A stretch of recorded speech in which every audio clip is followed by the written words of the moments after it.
Fairness Commission. And the reason why we're doing this is because the council can't deliver and solve inequalities alone. We need the health service, we need the police, we need other agencies, all to work together. Now, I'm a member of the Sheffield Executive Board, which means we've got the very senior officers of the health service, the hospitals, the primary care trust, the police, the fire service, the colleges, the universities. And I took my principle and proposal of having a Fairness Commission to that board only a couple of weeks ago. And I have to say, very disappointingly, that I got some resistance to having a Fairness Commission in Sheffield, because the health service know that's going to be very, very difficult for them, because we are going to point out where those inequalities are, and that if you live in Burngreave, you're likely to die 10 years earlier than you live in Dore. They're going to find that very difficult, and I'm going to challenge them, because I told them, I don't care whether you want it, we are doing it. So we're having a Fairness Commission, and we're going to look how we can distribute not just services, but resources, services, money, activities, everything fairly across this city. The other thing that people have mentioned is young people. I'm glad to see we've had some young people in the audience. I'm not sure if you've sent them away. They were sat at the back, but they've... oh, we've got some young people over there, but we did have some younger ones at the back. Unemployment is a big, big problem, and particularly for young people. 1 in 4 16 to 24-year-olds is unemployed. So if you've got 4 friends, you know, one of you is likely to be unemployed. We recognise that. One of the things we've done is we've created 100 apprenticeships. So all I can say to you, if anyone's in this room between sort of 16 to 19-year-old and you're unemployed, then you need to contact Connections or the council, and then we can look to putting you towards our 100 apprenticeship scheme. It's not much, but I can tell you it's more than any other council in the country is doing. We have put our own money into it. It's £500,000 of council budget to create those jobs.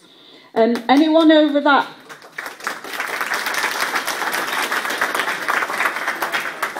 Anyone over that age, we do very seriously need to be looking at how we can link you to the apprenticeships. We've just been accepted as having our technical college in Sheffield, and I want to make sure that people in this community get access to that college, so that in a few years' time you will be doing the jobs of the future.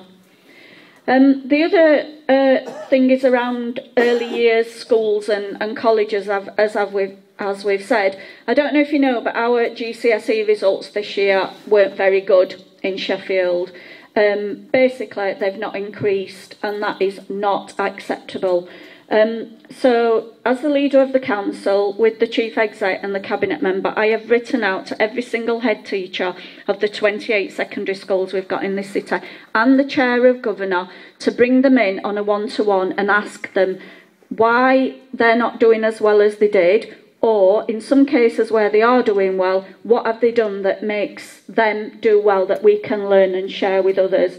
So those one-to-one meetings are going on across the city with every single head and chair of governors, because if you young people are not succeeding in our schools, then we need to do something about that. Finally, because I know I've gone well over my two minutes, but I just want to finish on a couple of good things that I think are happening in the community that we've talked about earlier.